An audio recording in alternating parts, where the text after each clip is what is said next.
próximo video se van a exponer ciertas características de la psicolingüística como disciplina en base a dos autores que hemos trabajado en el año, que son Javier Frías Conde con Introducción a la Psicolingüística y Alberto Anula Rebollo con el ABC de la Psicolingüística. La psicolingüística es una disciplina que trata de descubrir, por un lado, cómo se produce y se comprende el lenguaje, y por otro lado, cómo se adquiere y se pierde dicho lenguaje. Es decir, que la psicolingüística es una ciencia cognitiva y su objeto de estudio es el lenguaje. Pero, ¿qué es el lenguaje? Se trata de un vocablo polisémico. Por ejemplo, para Anula Rebollo, el lenguaje es un instinto, una adaptación biológica del ser humano para comunicar información. Surge espontáneamente, se desarrolla en la maduración y al contacto con el entorno.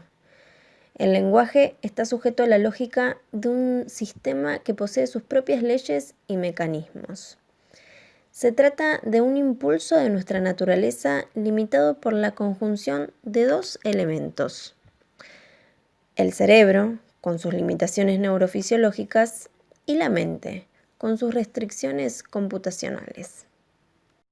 Los objetivos que se propone la psicolingüística son dos muy claros. Por un lado, los análisis de las actividades de producción y comprensión del lenguaje, y por otro lado, los estudios de aspectos evolutivos y patológicos de la lengua. Las tareas que realiza la psicolingüística tienen que ver con la comprensión y la producción del lenguaje en dos planos, en el oral y en el escrito. Las raíces de la psicolingüística son la psicología y la lingüística, pero se diferencia esta última por su objeto de estudio, por la forma de estudiar el lenguaje y por el tipo de pruebas empíricas que obtiene. La lingüística trata de responder a qué es lo que constituye el conocimiento del lenguaje, y la psicolingüística se centra en cómo se utiliza el conocimiento del lenguaje. Ambas pretenden caracterizar la facultad del lenguaje, pero la lingüística estudia mediante el desarrollo de teorías generales que describen y explican los principios de las lenguas naturales, mientras que la psicolingüística estudia los procesos de actuación que ponen en práctica el instinto lingüístico. Además de la lingüística y la psicología, hay dos ciencias que también delimitan a la psicolingüística. Estas son las neurociencias y la inteligencia artificial. Todas están bajo un enfoque conocido como ciencia cognitiva. Estas deben estudiarse desde un planteamiento multidisciplinar por la creencia de que los seres humanos son sistemas de procesamiento de la información.